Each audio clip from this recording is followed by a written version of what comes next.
Whenever we finish a project, we do a lot of soul searching. A lot of reference got kicked around. The Seven Samurai, the Magnificent Seven. We talked very early on about showing off a more human approach to Spartans. We definitely focused on trying to go back to sort of the core of what made Halo CE, the Combat Evolved, the sort of phenomenon that it is. I remember my first time playing Halo, and I was in that first level, and after winding through these technical corridors, fighting aliens, and then I step out into this world, and it just opens up in front of me, and it's beautiful and alien and huge. That was a sort of seminal moment for me, and I think that's part of what we want to capture in Reach.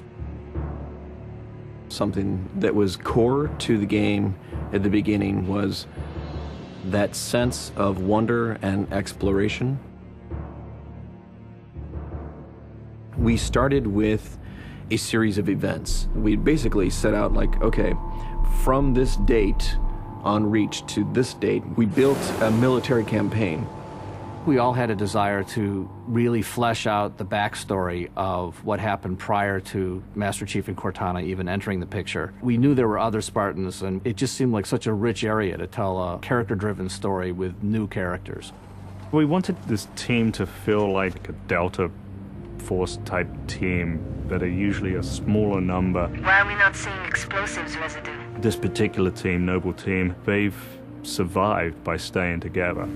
You're Noble 6, you're a replacement for a Spartan that's died.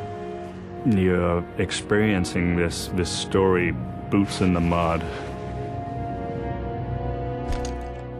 We looked at the story of Reach, and it was obviously a more intimate, character-driven story. We really needed the attention to real-world detail, trying to make these characters' faces really feel like believable. We started everything over from scratch, came up with a whole new rig for how we animate faces and also how we approach like texturing them, modeling them, everything, and just put a lot more time. Difference about a couple million polygons. We absolutely want Reach to tell a human story, and that's going to require us to invest significantly into higher fidelity models, much more open environments, larger numbers of AI than ever before in a Halo game.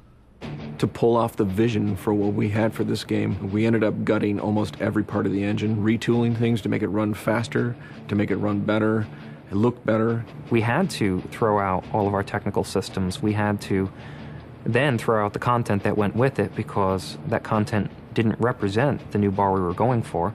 Copy that, on our way. Don't need command to tell me. Been on hers half my life. Let's shoot it. We've got a great team of guys, and they could take motion capture and they could make the poses way more dynamic, way more expressive. Those changes bring out the life. They bring out the style of our characters. We had probably 4 times the amount of polygons to play with this time around, which gave us a lot more freedom and creativity in what we wanted to achieve. When you look at total engineers that are actually putting code that are actually affecting this game, I mean, it's massive, 30+ guys. It's crazy. When you shoot a rock face, you'll see sparks, rock chips, dust. In Halo 3, we had a maximum of 100 colliding particles. In Halo Reach, we have thousands. We've got much more customizable Spartans than we've ever had in the past. The number of polygons we can draw at one time is skyrocketed. It's changed the way we build things up close as well as out far.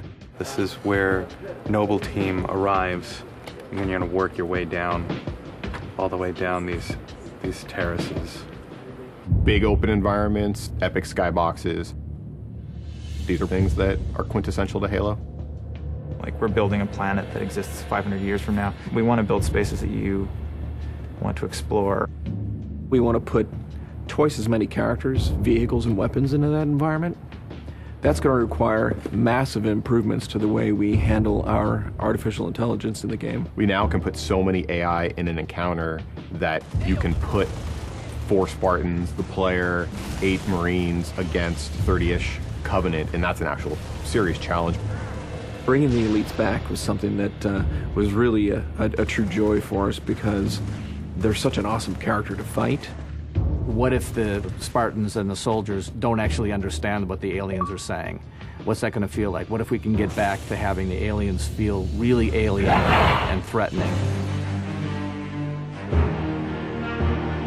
these people and this planet and this story deserve something new and different. Just a different underlying sense of tragedy, heroism. We're rebuilding everything from the ground up. You have to walk this very fine balance. We want to add new things, but we don't want to rough up anybody's baby. I mean, that's the whole thing about the crazy sausage that is Bungie's Halo Reach ODST universe, is that we've sort of developed this gameplay that every person sort of has the different things about it that they like, and I still think that we still struggle to figure out exactly what, you know, like what can we add or remove without pissing off certain people in the population. We looked at the Halo 3 assault rifle, and it really does feel kind of dated. It fit the tech then, but now we have all of these new polygons to play with. We went to a lot of trouble to sort of ground the weapons and the vehicles more in this sort of more real, more gritty world. We refined a lot of the weapons to push them into their particular role, and that role is defined a lot by range and the range of combat that you're going to play. For instance, the DMR, which is a sort of medium to long range suppression marksman rifle. It's going to be a sandbox game. It's not going to be a carefully scripted game where every movement of the AI is controlled by a mission designer. It's much broader than that. It allows the player to deal with encounters in their own specific way. There's definitely going to be offhand grenade throwing. There's definitely going to be vehicles. There's definitely going to be a large number of weapons that are incredibly powerful, incredibly accurate, that allow the player to feel like a badass. Now, if you melee him in the back of the head, like you really mean it, you're holding down on the button, and you will launch into this more elaborate animation sequence. It's going to be a very different campaign experience for people overall. We're doing stuff in the campaign that people absolutely won't expect from a Halo game. Bigger battles, brand new cast of characters. An incredibly ambitious game.